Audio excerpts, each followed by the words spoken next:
자, 오늘은 레위기 본문 말씀 계속 이어가면서 오늘은 제목이 이게 아니지요. 네, 제목이 가증한 풍속을 따르지 말라. 뭘 따르지 말라? 가증한 풍속을 따르지 말라. 이런 제목으로 하나님의 말씀 증거하도록 하겠습니다. 자, 지금 우리가 계속해서 지금 레위기를 살펴보고 있는데 지금 17장에 가서 뭘 얘기를 하시냐면 거룩한 백성이에요. 거룩한 백성으로서 이제까지는 율례, 법도, 규례, 이래서 법적인 것을 쫙 얘기를 해 주셨어요. 그리고 17장부터는 뭘 얘기하냐면 그 법을 배웠으면 삶 속에서 어떻게 적용하고 실천해야 될지 실제적인 부분들을 이제부터 얘기를 하십니다. 그런데 17장에 들어가서 거룩한 백성으로서의 삶을 시작할 때에 가장 먼저 하나님께서 말씀하신 것이 뭐였냐면 지난주에 주셨던 제목이었어요. 피는 생명이다라는 거예요. 피는. 즉 생명을 존중히 여겨야 된다. 생명보다 앞서는 게 있다 없다? 없다라는 거예요. 너희가 거룩한 백성으로서 이 땅을 살아갈 때에 가장 먼저 경계하고 주의해야 될 것은 생명을 존중히 여기라는 거예요. 그것이 믿는 자의 생명이든지 믿지 아니하는 생명이든지 원수의 생명이든지 내가 사랑하는 사람의 생명이든지 그이가 이 땅에서 많은 업적을 남기고 영향력을 끼쳤든지 업적 없이 아무 영향력이 없든지 간에 그 어떤 인생이라도 생명은 가장 존귀하고 귀하다는 거예요. 생명과 맞바꿀 수 있는 건 뭐밖에 없을까요? 그렇죠. 생명밖에 없는 거예요.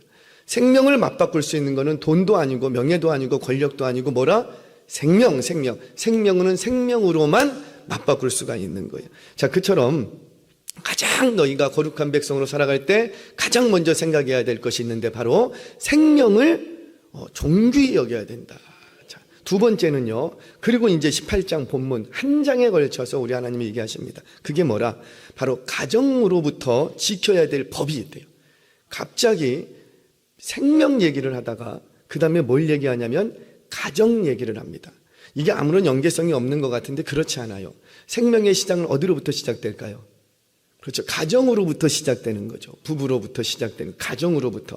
그래서 가정 얘기를 합니다. 그런데 가정을 다루면서 우리 하나님이 거룩한 백성으로서 한 가지 너희가 정말 중요시 여겨야 될 게 있다. 그게 뭐라? 가정 안에서 시작되는 성적 문란을 근절할 것을 말씀하시는 거예요. 성적인 문제를 다룬다라는 거예요. 자, 이것은 거룩한 공동체로서 가정이 얼마나 중요한지를 기억하게 만듭니다. 가정이 거룩해야 사회도 거룩한 거예요. 아멘이세요? 가정이 거룩해야 교회도 거룩한 거예요. 교회가 거룩해야 모두 거룩하고, 그렇죠. 가정도 거룩할 수가 있는 거예요. 자, 하나님께서는 하나님의 모양과 형상대로 사람을 창조하시되 남자와 여자를 창조하십니다. 여기서 남자와 여자를 창조하셨다는 말은 우리의 모양과 형상대로 남자와 여자를 창조하시되 라는 말 때문에 하나님이 양성신이구나 이렇게 받아들이면 안 되는 거예요. 그런데 우리 주변에 있는 가까운 어떤 이단은 뭐라고 말합니까? 우리의 모양과 우리의 형상대로 사람을 창조하되 뭐와 뭐를 창조했다? 남자와 여자를 창조했다. 그러니 우리 하나님 안에도 우리의 모양과 형상이라고 했으니 둘 이상 있는 것이다. 그런데 어떤 하나님이 있다? 남자 하나님이 있고 여자 하나님이 있다. 이렇게 얘기를 하는 거예요. 자, 그러면서 하나님 아버지와 하나님 어머니를 얘기합니다. 여러분, 이거는 성경을 자의적으로 왜곡해서 해석한 무서운 결과예요. 속아 넘어가시면 안 돼요. 근데 이렇게 얘기를 해도 계속 속아 넘어가. 이상하게 이단들이 부응하더라고요. 왜 그런지 욕하지 마시고요. 왜 그런지 모르겠는데 계속해서 이단은 이렇게 부응해요. 그래서 제가 내린 결론은 하나예요. 정통교회가 이단이 발붙이지 못하도록 포진하고 있어야 돼요. 전통교회가 이 지역에서 매일 전도하고 나가보세요. 그러면 이단이 여기서 전도할 건덕지 발붙일 때가 있을까요? 없을까요? 절대 없어요. 이 지역에 있는 모든 교회들이 각자의 교회 주변에서 매일같이 전도 나오면 그들이 나올 수가 없어요. 우리가 전도 안 하는 시간만 그들이 골라서 나온다고요. 그러니까 이단이 우리 지역에서 이 지역에서 발 못 붙이게 하려면 어떻게 하면 되겠더라? 그렇죠. 우리가 하면 되는 거, 우리가 전도 안 하고 우리가 그 지역을, 땅을 지키고 있지 않기 때문에 이단이 거기를 침투해서 들어오는 거라고요. 그 이단이 들어와서 그럽니다. 야, 하나님, 우리의 모양과 형상대로 사람을 창조하되 남자와 여자를 창조했으니 봐라, 모든 세상 만물은 생명의 시작이 못해. 엄마 없이 어떻게 시작하느냐? 다 봐라. 다성은 남성과 여성이 있지 않냐? 야, 그리스 신화를 봐라. 남자 신이 있고 여자 신이 있지 않냐? 자꾸 이렇게 우리의 하나님을 뭘로 만드냐면 양성신으로 만들어요. 우리 하나님은 성이 있어요, 없어요? 없어요. 왜? 하나님은 영이시니 하나님을 본 자가 있어요, 없어요? 자, 제가 질문합니다. 아담이 죄 짓기 전에 하나님이 에덴 동산에 아담을 관리시켰죠. 그때 하나님이 교제했잖아요. 그때 아담은 하나님을 봤어요, 못 봤어요? 죄 짓기 전에? 그래요, 못 봤어요. 성경은 하나님을 본 자가 있다, 없다? 없다. 왜? 그분은 뭐니까? 영이시니. 그래서 그들이 볼 수 있는 건, 아담조차도 볼 수 있는 건 하나님의 구름 가운데, 소리 가운데, 안개 가운데, 우레 가운데 하나님의 현현이 목적이 되는 것이지 하나님을 본 자가 있다, 없다? 없다. 자, 여기서 이왕 말이 남았으니까 조금 짚고 넘어가겠습니다. 우리는 하나님을 아버지라고 불러요, 삼촌이라고 불러요? 종종 삼촌으로 생각하시는 분들이 계신가 본데 하나님을 아버지라고 부르죠? 그러면 하나님을 아버지라고 부르니까는 어머니도 계시겠죠? 그러면 왜 우리는 하나님을 아버지라고 부르죠? 이것만 정리하시면 되는 거예요. 자, 우리가 하나님을 향해서 아버지라고 부르는 것은 잘 기억하셔야 돼요. 성적인 의미에서 아버지라고 부르는 게 아니에요. 모든 생명의 시작이라는 관점에서 아버지라고 부르는 거예요. 가정에 비유해서 그 이단이 그렇게 얘기해요. 가정에 비유해서 가정을 받아 엄마와 아빠가 있지 않냐? 그러니까 하나님도 아빠 하나님이 있고 엄마 하나님이 있다 이렇게 얘기를 하는데 아니에요. 우리가 하나님을 아버지라고 부르는 것은 아빠 엄마 차원에서 아버지를 부르는 것이 아니라 모든 생명의 시작이기 때문이에요. 왜? 모든 창조가 누구로부터 시작됐으니까. 그렇죠. 하나님으로부터 시작됐으니까 모든 생명의 근원이 하나님이세요. 자, 우리 인류학적으로 얘기해 보겠습니다. 생물학적으로. 자, 사람은 남자의 후손이에요, 여자의 후손이에요? 이제 이렇게 되는 거예요. 모든 사람은 남자의 후손입니다. 남자의 후손. 왜? 모든 생명이, 그러니까 생물학적으로, 사회학적으로 남자의 몸에서부터 시작이 되지 여자의 몸에서부터 생명이 시작되지는 않잖아요. 남자의 몸에서 시작된 생명이 여자의 몸에서 10개월 동안 이제 보호되고 있다가 출산이라는 과정을 겪어서 이 땅에 출현을 하는 것 뿐이지 실제로 생명의 시작은 아빠로부터지 엄마로부터가 아니라고요. 그래서 모든 인류는 다 남자의 후손이에요. 그래서 성씨 누구 거 따라요? 그렇죠. 남자의 성씨를 따르는 거예요. 그런데 하나님께서 예언하셨어요. 창세기 3장 15절 16절 뭐라? 너희 가운데 누가 올 것이다? 여자의 후손이 올 것이라는 거예요. 모든 후손은 남자의 후손인데 이거 모르는 사람이 없는데 너희 가운데 남자 없이 여자의 몸에서 나는 여자의 후손이 올 거라는 거예요. 그것이 곧 메시아 언약으로 받아들입니다. 왜? 절대 있을 수가 없거든.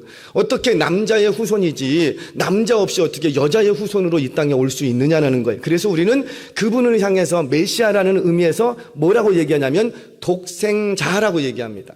여기서의 독생자라는 건 원선을 얘기하는 것이 아니라 only one을 얘기하는 거예요. only son을 얘기하는 거예요. only son. 그러니까 뭔 말이냐면 독자라는 개념도 포함되지만 정확한 의미에서는 독생자. 독생자는 무슨 말이에요? 홀로도 날생자. 혼자 난 사람이에요. 혼자 난 자라는 거예요.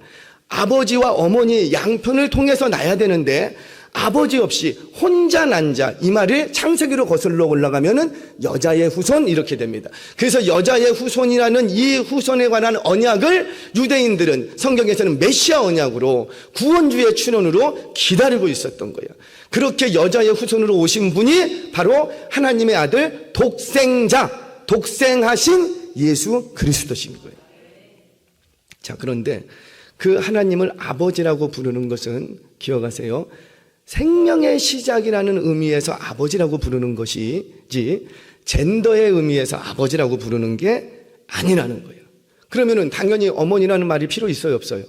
없다라는 얘기예요. 자, 두 번째, 왜 우리가 하나님을 아버지라고 부르느냐? 구약 성경을 보니, 구약 예수님 출현하시기 전에 구약 성경을 보니 구약의 모든 선진들은 다 하나님을 뭐라고 불렀더라? 아버지라 불렀더라. 세 번째, 예수님이 이 땅에 오셔서 예수님이 하나님께 기도합니다. 하나님을 부릅니다. 그런데 하나님을 부를 때 뭐라고 부르더라? 혹시 우리 예수님이 어머니 하나님을 불렀다면 모르겠는데 그런 적이 있다 없다? 없다. 다 네 번째, 그 예수님의 제자들이었던 12 사도들도 하나님을 향해서 뭐라고 불렀더라? 그 증거가 뭐예요? 사도신경. 이렇게 거슬러 오는 거예요. 그래서 하나님 어머니는 존재 자체가 이게 성경적이지도 않고 절대 속으시면 안 돼요. 제가 올라오면서 지금 예배 자리에 올라오면서 한번 딱 검색을 해봤어요. 하나님 어머니. 그랬더니 하나님 어머니에 대해서 알고 싶습니다. 막 질문이 있어요. 여러분들 그거 이제 고소당하는 거 아닌가 모르겠다. 그거 다 자기들이 올려놓고 자기들이 답변을 다는 거예요. 그 이단들은 그 팀이 다 있어요. 그래서 오래 전부터 코로나 오기 오랜 전부터 그들은 이 미디어를 다 잡고 있습니다. 그래서 실제로 분당에 있는 미디어 센터 하나를 이제 빌딩 자체를 구매를 했어요. 구입을 했어요. 그래서 미디어를 사역의 발판으로 삼아서 확장하는 것이 이단이에요. 그들은 영화도 제작하고요. 별의별 것들을 다 합니다. 근데 전통 교회들은 이제 자본력이 부족하다 보니까 그렇게까지는 못하는 거예요. 사랑하는 여러분, 반드시 기억하세요. 하나님을 우리가 아버지라고 부르는 것은 성적인 의미, 남성, 여성의 성적인 의미에서 부르는 것이 아니다. 그것만 분명히 마시면은 나머지는 다 해결되는 거예요. 자, 오늘 본문으로 돌아와서, 자, 이렇게 하나님 아버지께서 사람을 창조하시되 남자와 여자를 창조하십니다. 남자와 여자를 그러면 왜 창조하셨는가? 왜 남자만 놔두거나 여자만 놔두지 왜 남자와 여자를 왜 창조하시는 거예요? 이제 여기서 하나님의 이 인류 번성의 계획이 여기 담겨져 있는 거예요. 그래서 뭘 통해서 인류를 번성시키고 충만케 하시려고 하시는 거예요? 우리 우스갯소리예요. 그냥 조크예요. 조크. 우리 하나님이 남자를 창조하실 때 뭘로 창조하시고? 흙으로. 여자는 뭘로 창조하시고? 뼈로. 왜 여자도 흙으로 창조하지 왜 여자는 뼈로 창조했어요? 누구의 뼈로? 그렇죠. 남자의 뼈로. 그래서 그 뼈가 내게서 나갑니다. 나갔다가 아담이 하와를 보는 순간 그 뼈가 결혼이라는 건 뭐냐면 내게 나갔던 그것이 다시 들어오는 사건이라고요. 그러니까 원래 내 거였는데 우리는 하나였는데 내게 있던 이 뼈가 나갔다가, 그것도 갈비뼈예요. 여러분, 남자 여자의 갈비뼈 수가 다르지 않죠? 같죠? 다른가요? 같아요. 그런데 왜 갈비뼈를 얘기하면 갈비뼈는 우리 몸에서 심장을 보호하는 굉장히 중요한 뼈입니다. 그래서 이 갈비뼈가 내게서 나갔다가 내게서 다시 들어온 사건이 결혼이라는 사건이에요. 그래서 아담이 프로포즈를 할 때 뭐라고 합니까? 너는 내 뼈 중에 뼈요, 살 중에 살이로다. 프로포즈를 하려면 제대로 해야지. 그 말 한마디에 그냥 하와가 그냥 맞다.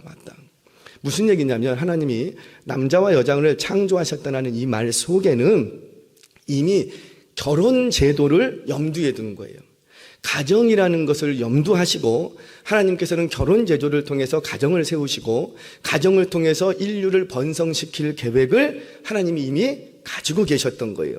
그래서 남자와 여자로 창조하셨던 겁니다.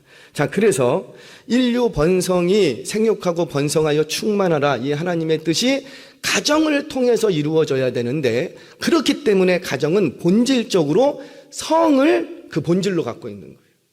성을.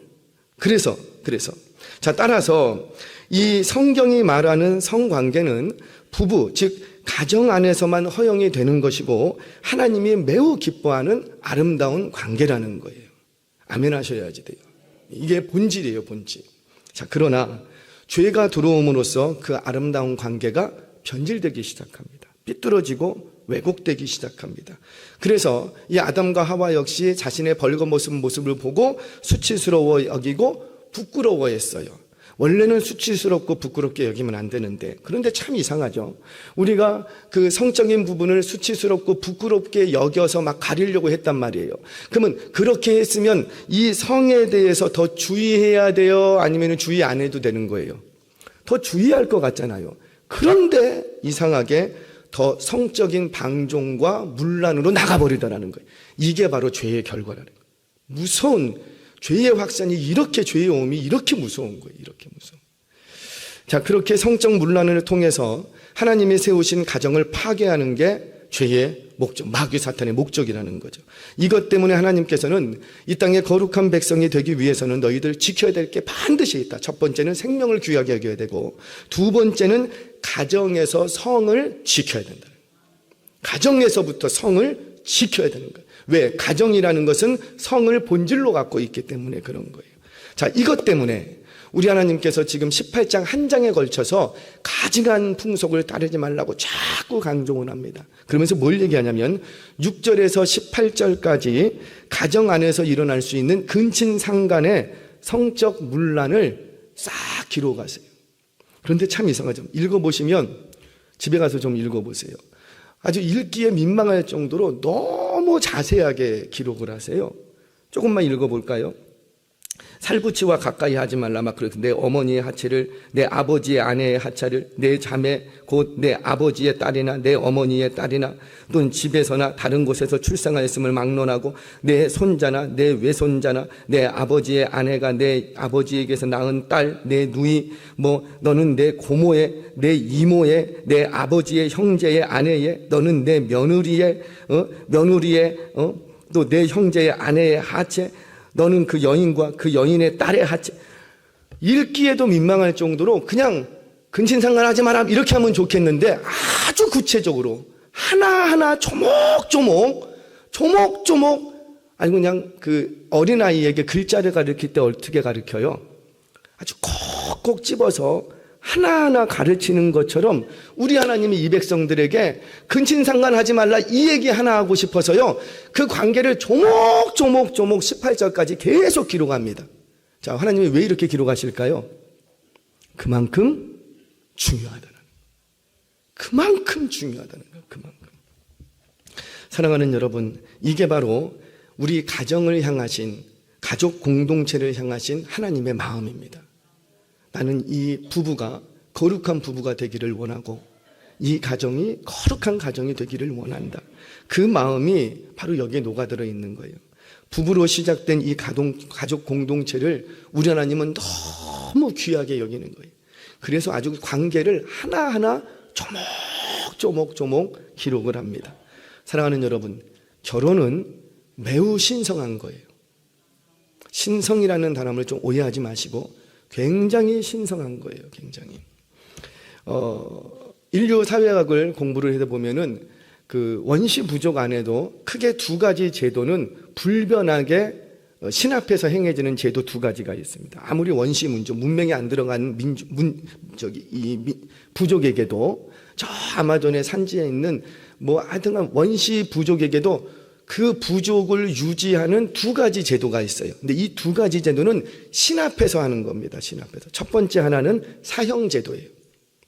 그 부족을 이끌어가기 위해서 불가피하게 어떤 중대한 죄를 지었을 때는 온 부족이 보는 앞에서 신 앞에서 그를 죽입니다. 이렇게 함으로써 그 부족의 어떤 공동체성을 끌고 가는 거예요. 자, 두 번째 하나는 아무리 안 가르쳐줬어도 결혼은 신 앞에서 하는 거예요. 결혼은. 그래서 결혼식이 있는 며칠 전부터 그 주위에는 사람도 못 가게 하고 그 집에는 가지도 못하게 하고, 그리고 그 결혼식은 반드시 신 앞에서 해야지 되고, 결혼식이 이루어지는 그날은 온 동네가 막 불을 켜놓고 서로 잠을 안 자고 감시하는 거거든요. 왜? 누구를 보호하는 거예요? 이 신랑 신부를 보호해 주기 위해서 그 부족이 깨어 있는 거예요. 밤이 새도록 막 자기들끼리 잔치를 벌이면서 불을 밝히고 잠을 안 잡니다. 잠을 안 자. 이 부부를 보호해 주는 거예요. 그만큼 결혼 제도라는 것은 고대로부터 매우 신성하고 매우 고귀하고 존귀한 것으로 인정받아 왔어요. 자, 그런데 왜 이렇게 그 결혼을 신성시하고 존귀히 여겼고 엄숙하고 경건한 행위로 여겼느냐? 그것은 뭐 때문에 그래요? 바로 이 결혼이 뭘 본질로 갖고 있기 때문에, 성이라는 것을 본질로 갖고 있기 때문이에요. 그러면 뒤집어져서 결혼이 신성시 안 되고 하찮게 여겨지면 모두 신성시 여기고 하찮게 여겨지고, 그렇죠. 성의 부분도 하찮게 여겨지는 거예요. 물론 성을 하찮게 여기면 결혼이라는 것도 하찮게 여기겠지만은 논리상, 논리 전개상 결혼의 가치가 땅에 떨어지니까 모두 땅에 떨어져 버리고, 그렇죠. 성에 대한 윤리의식이나 가치관도 땅에 떨어져 버리는 거예요. 떨어지고. 이거는 어쩔 수가 없어요. 왜? 가정이, 부부가 성을 본질로 갖고 있기 때문입니다. 그런데 요즘 결혼 문화를 보면, 제가 오늘 좀 결혼에 대해서 조금 작심하고 얘기를 하려고 그래요. 결혼 문화를 보면 결혼이라는 의식을 너무 가볍게 생각하는 경향이 있어요. 이게 젊은이들 사이에서만 그런 게 아니라, 죄송해요, 우리 믿음이 있는 부모 세대도 지금 거기에 다 동조하고 있어요. 왜? 내 아들이 선택한 거니까 그렇게 해도 된다는 거예요. 내 자녀, 내 딸, 내 자녀는 그래도 믿음도 있고, 그리고 또 배움도 많이 배웠고, 그래서 너무 나보다 똑똑해. 그러니까 그네들이 결정하는 게 나는 그냥 박수 쳐주고 인정해 주겠다라는 거예요. 그런데 잘못된 선택을 하고 있다는 거예요. 잘못된 방식으로 나가고 있다는 거예요. 그러면 어떻게 해야 돼요? 너희 그렇게 하면 안 돼. 이런 게 아니라 지도를 해줘야 되는데 지도를 안 해주는 거예요. 야, 이건 이렇게 하는 게 성경적으로 옳지가 않다. 이거는 이렇게 하면은 너가 생각했던 것보다 훨씬 좋은 모습이야. 이렇게 좀 지도를 해줘야 되는데, 아니, 싸우라는 얘기가 아니라고요. 너 그렇게 할 것 같으면 내 눈에 흙이 들어가기 전에 결혼 못해. 이런 얘기가 아니라 차분히 앉아서, 아, 결혼이라는 것은 이런 것이기 때문에 너가 반드시 목사님을 모시고 예배를 드려야지 돼. 예배 순서가 너무 많고 좀 지루하게 느껴진다면 다른 건 몰라도 목사님을 모셔서 주례는 들어야지 돼. 왜? 그 결혼이 누구 앞에서 하는 것이기 때문에. 하나님 앞에서 한다라는 것을 믿으십니까?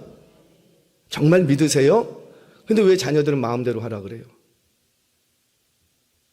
거짓말이지. 그렇잖아요. 나는 믿어.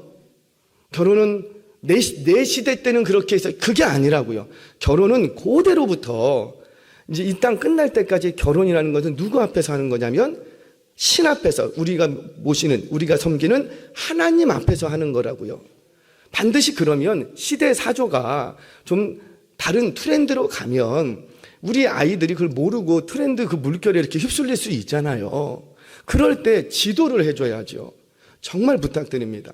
결혼이 준비되거나 예고되면 반드시 저 먼저 찾아오세요. 제가 돈 안 받을 테니까. 저 먼저. 왜냐하면 제가 지도를 해줄 수가 있어요. 결혼식은 이렇게 준비해서 이렇게 하는 게 좋다. 내가 이렇게 해보니까 여러 가지 결혼식을 보니 이렇게 부모님이 말하기 좀 어렵잖아요.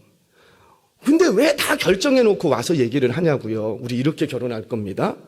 그러면 그때 가서 어떻게 하라고요. 그럼 뭔가 결정되기 전에 지도를 할 수 있도록 제발 부탁드립니다. 좀 먼저 와서 상의하시라고 하십시오. 나중에 또 장례, 오늘 본문이 결혼만 있어서 장례 얘기는 안 할게요.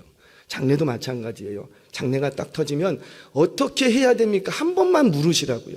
한 번만. 그런데 안 물어. 여러분들 장례를 자주 치르십니까? 결혼을 뭐 일평생 연중 행사로 하세요? 아니시잖아요. 그러면 한 번쯤은 물어야죠. 우리 장례가 났습니다. 어떻게 하면 좋습니까? 그러면 장례 지도사에게 이렇게 연락하고 장례 지도사 올 때 제가 가겠습니다. 장례 지도사하고 얘기를 하는 거거든요. 장례라는 건.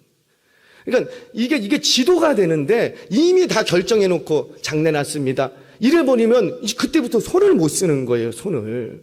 결혼도 마찬가지입니다. 우리 자녀들이 이제 결혼할 자녀들이 많이 있을 텐데 결혼이 하겠다 딱 결정이 되면 최소한 혼수 마련하러 막 준비로 다닐 때 그때 제일 먼저 오셔야지 돼요. 그래서 우리가 언제쯤 결혼은 날짜 안 정해서도 좋아요. 청첩장 안 끊어서도 좋아요. 우리가 언제쯤 결혼할 예정인데 목사님 어떻게 하면 좋겠습니까? 부모님들이 말하기 어렵잖아요. 어떻게 하면 좋습니까? 그러면 이게 이제 제가 이제 밀고 당기면서 조절을 해갈 수가 있어요. 그래서 반드시 어디로 가야 되냐면 이 결혼은 굉장히 엄숙한 것이다. 굉장히 경건한 것이고 너희 가정을 이루기 위한 하나님의 첫 번째 만지심인데 굉장히 중요한 것이다. 그러면 결혼의 가치가 중요해지고 고결해질수록 뭐도 같이 중요하고 고결해진다고요? 성적인 문제까지도 고결하고 정교해지는 거예요. 그 고결하고 존귀한 결혼을 위해서 내가 정조를 지켜가는 거예요. 이게 순서가 그렇게 된다고요. 근데 결혼을 너무 가볍게 여겨버리면 뭐도 가볍게 여겨지고 성적인 문제도 가볍게 여겨지는 거예요. 사랑하는 여러분 부탁드립니다. 이제까지는 어떻게 하든지 책망하는 게 아닙니다. 절대. 앞으로는 결혼을 할 때 제발 좀 먼저 물어봐 주세요. 먼저. 그래서 오늘 좀 말씀을 드립니다. 제가 말씀을 이렇게 묵상하고 여지껏은 목사님 줄에 없어도 그냥 제가 가서 인사를 드렸어요. 근데 정말 죄송합니다. 제 마음은 정말 가고 싶은데 축하해드리고 싶은데 성경이 원치 않는 것 같아요. 그래서 앞으로는 목사님이 제가 주례 안 하더라도 목사님이 주례가 없는 예식장은 죄송하지만 가지 않겠습니다. 물론 담임 목사로서 안 가는 거예요. 담임 목사로서 다른 분들은 얼마든지 가시지만 담임 목사로서 저는 좀 가기가 어려울 것 같아요. 특별히 순서가 따로 없으면 갈 수가 좀 없을 것 같아요. 제가 이렇게까지 얘기하는 건 뭡니까? 꼭 결혼식을 하기 전에 누구하고 먼저 좀 상의하고 최소한 믿음이 있다면 믿음 안에서 가정을 세우기 원하신다면 저하고 먼저 얘기하게끔 해주시고 그리고 이제 어떤 결혼식에 대한 의미라든지 이런 것들을 좀 정리를 하고 그리고 결혼이라는 게 얼마나 신성하고 아름답고 하나님이 기뻐하시는 일인데 그 일을 어떻게 준비해 나갈지 이런 것들을 우리가 좀 지도하면서 가시면 정말 그 가정 복된 가정 아름다운 결혼식이 될 줄 믿습니다. 자, 제가 이제 결혼에 대해서 얘기를 다 했어요. 자, 분명히 결혼식은 약소하게 할 수도 있어요.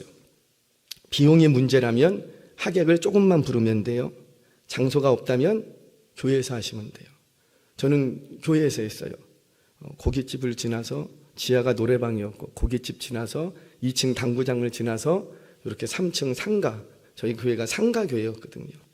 상가 교회에서 우리 이제 그때는 저기 계신 분이 그 이제 어떻게 못 하잖아요. 그래갖고 신부 화장하고 이거 머리를 아시는 미장원 하는 집사님, 미용실 하는 집사님께 가서 신부 화장을 하고 머리를 이렇게 해주시더라고.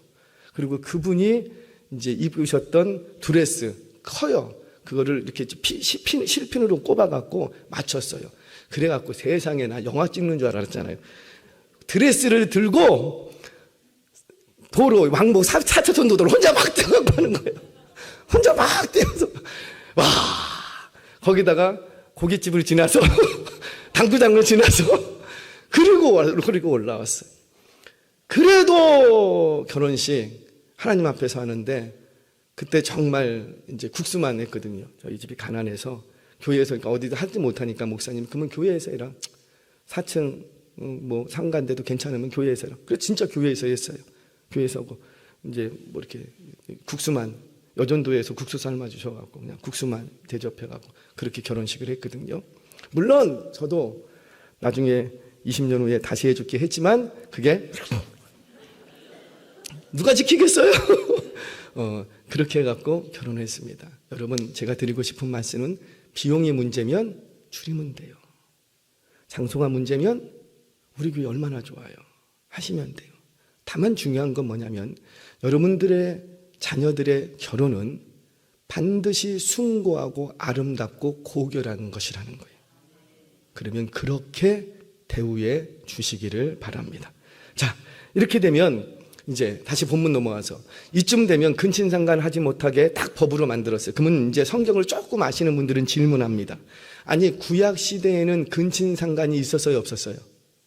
있었지 않습니까? 라고 질문할 수 있어요. 자, 그런데 어떤 질문을 할 때는 본질을 흐리면 안 돼요. 근데 본질을 흐리는 질문들을 하는 경우에 우리가 딱 걸려 넘어가요. 지금 하나님께서 다루시는 것은 뭐냐면 성적 방종과 문란이에요. 그렇죠? 성적 방종과 문란. 즉 합법적인 결혼 관계는 여기서 제외됩니다. 사촌지간이랄지라도 그것이 합법적인 결혼 관계일 경우에는 제외가 되는 거예요. 자, 예를 들어서 계대 결혼법에 의한 결혼은 합법적인 거예요. 합법적인. 자기 동생의 아내를 하체를 본 거잖아요. 그럼에도 불구하고 성경에서는 그 죄 있다고 하지 않아요. 왜냐? 하나님의 언약을 이루기 위한 열심 때문에 그렇게 한 것이기 때문에. 그래서 그런 어떤 방종이나 문란이 아니라 합법적인 결혼 관계는 허용이 되는 거예요. 조금 더 거슬러 올라가 보면 사촌 이상의 합법적인 결혼은 성경에서 이제 구약 시대에는 승인해 줬어요. 예를 들자면 이삭의 아내 리브가는 사촌의 딸이었어요. 그리고 또 에서 역시 사촌인 마할락과 결혼을 합니다. 유다 왕 르호보암도 사촌 마아가와 결혼을 해요. 자, 이렇게 사촌 간의 합법적인 결혼을 허용을 하더라도 그것조차도 최소한의 조치였다라는 거죠. 그게 일반 보편적인 것은 아니었다라는 거예요. 즉 하나님께서 허락하신 특별한 상황 속에서만, 그러니까 하나님의 기업이 다른 지파로 넘어가지 못하게 하기 위한 것이나 또는 계대 결혼과 같이 하나님의 언약을 지켜가기 위한 어쩔 수 없는 선택일 경우에만 제한적으로 허락이 되는 것이지 그것이 일반 보편적인 것은 아니었다라는 겁니다. 자, 정리하자면 하나님이 주신 언약을 지키기 위한 경우가 아니라면 어떤 경우에도 가족은 성적인 죄악으로부터 철저하게 보호되어야 하는 줄 믿으시기 바랍니다. 자, 기억하세요. 가정이 성적인 부분에서 무너지면 민족도 사라집니다. 성경을 보면 하나님께서 민족을 심판하실 때 여러 가지 죄악의 그 무게를 다루지요. 그때 가장 중심적으로 기준 삼아서 다루는 게 뭐냐면 음란의 문제였다고요. 성적 방종의 문제였다고요. 그런 점에서 우리 그리스도인들은 더 높은 성윤리 의식을 가지시기를 주의 이름으로 축원합니다. 자, 근친상간하지만 두 번째, 이 성윤리 의식은 약자를 보호하는 의식으로 발전하게 됩니다. 성을 존중히 여긴다는 것은 곧 약자를 존중히 여기고 보호하는 것으로 발전되게 돼요. 자, 성경을 보겠습니다. 19절 같이 한번 읽겠습니다. 시작. 너는 여인이 월경으로 불결한 동안에 그에게 가까이하여 그의 하체를 범하지 말지니라. 아멘. 자, 성경은 월경 중인 생년생인데도 불구하고 월경 중인 여인을 부정하다고 말합니다. 그런데 이렇게 말하는 것은 지난번에 한번 살펴봤죠.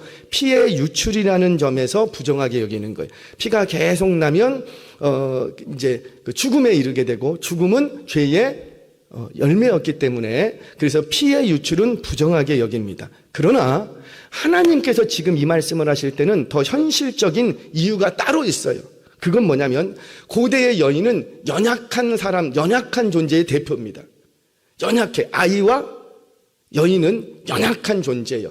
그래서 힘 있는 남자들이 아무렇게나 다뤄도 되는 그런 어떤 가구, 어떤 소유물, 이렇게 액세서리 이렇게 여겼다고요. 그래서 아이들도 서로 막 팔기도 하고 네 집에도 잡아먹고 내 집에도 잡아먹고 막 이럴 수 있는 게 사람으로 생각 안 하고 그냥 소유물 정도로만 생각을 했던 거예요. 여인도 그랬고. 왜? 이들은 절대 약자예요. 아이와 여인은. 자, 그런데 이 월경 중에 있는 여인은 절대 약자인데 뿐만 아니라 성적인 범죄에 완전히 노출되어 있습니다. 그렇기 때문에 하나님께서는 이 여인을 보호하시기 위해서 절대 그 누구도 어떤 남자도 함부로 이 여인 가까이 아예 가지 못하게 하기 위해서 어떤 조치를 취했냐면 여인은 부정하다. 그럼 부정하니까 유대인 남자들이 같이 옆에 안 가겠죠. 그렇게 만들기 위해서 이 연약한 여인을 보호하기 위해서 하나님이 하셨던 조치였다라는 거예요. 자, 또 하나는 아까 얘기했지만 연약한 존재의 대표적인 것이 어린 자녀예요. 어린 자녀. 어린 자녀도 힘 있는 어른들에 의해서 함부로 다루어지지 않도록 우리 하나님이 법적으로 조치를 취합니다. 우리 21절 말씀 같이 보겠습니다. 시작.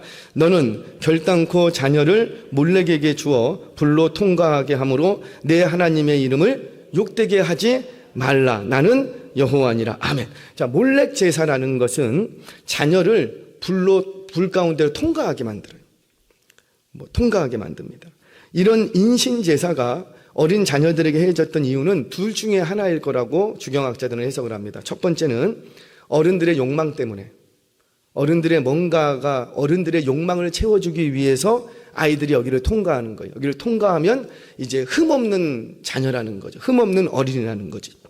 두 번째는 이 아이를 인신제사로 드림으로써 이 공동체의 안녕을 기원하는 어떤 풍속이었다, 이렇게 생각을 합니다. 즉 어떤 경우를 취하든지 간에 힘없는 아이들을 힘있는 어른들이 자기 마음대로 취급한 거예요.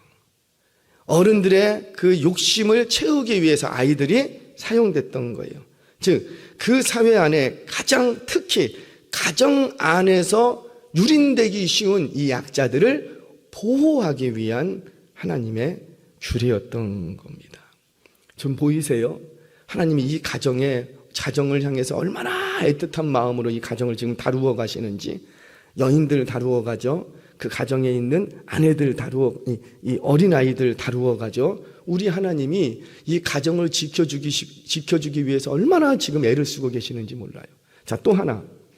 이거 참 거북한 내용인데 수간도 금지 안 합니다. 수간. 요즘 세상에 이런 규례가 좀 무슨 수간이 있겠냐라고 생각하실지 모르는데 죄송하게도 현대 사회 역시 이 규례에서 자유할 수가 없어요. 자유할 수가 없어요. 고대의 역사뿐만 아니라 로마 역사에도요, 짐승과의 교접은 지속적으로 계속해서 언급되어 왔던 문제였습니다. 심지어 독일의 형법에서는요, 독일의 형법 1969년까지 짐승과의 성교를 법으로 금지하고 있어요.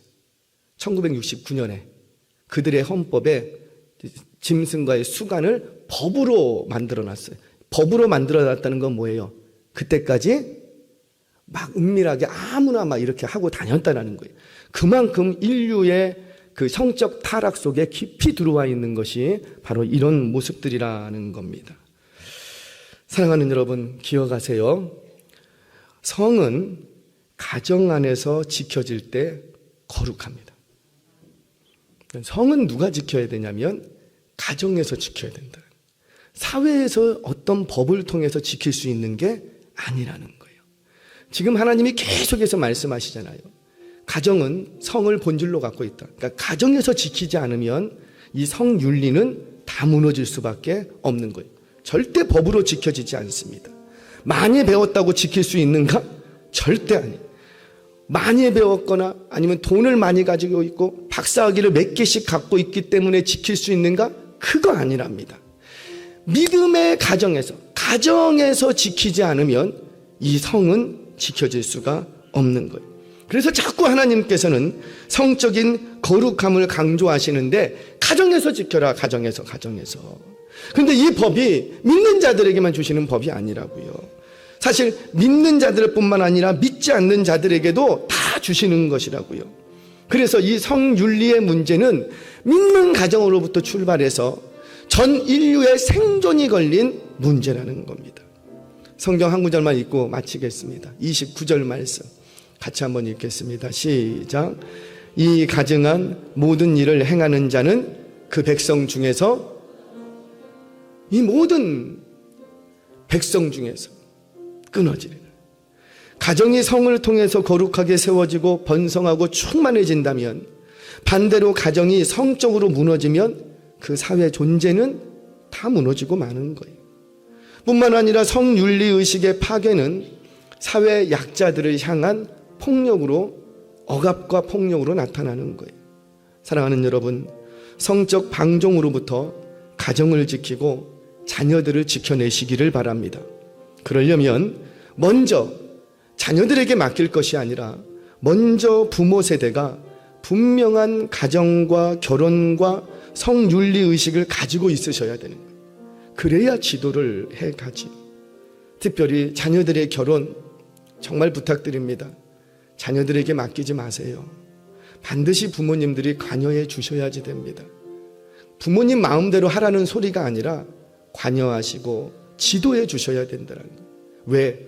가정은 그만큼 소중한 것이기 때문입니다. 우리의 가정을 마귀에게 내어주지 않으며 거룩한 가정을 지켜감으로 하나님의 돌보심과 복주심을 누려가는 대대손손 번성하는 충만케 되는 복된 가정들 되시기를 주의 이름으로 축원합니다.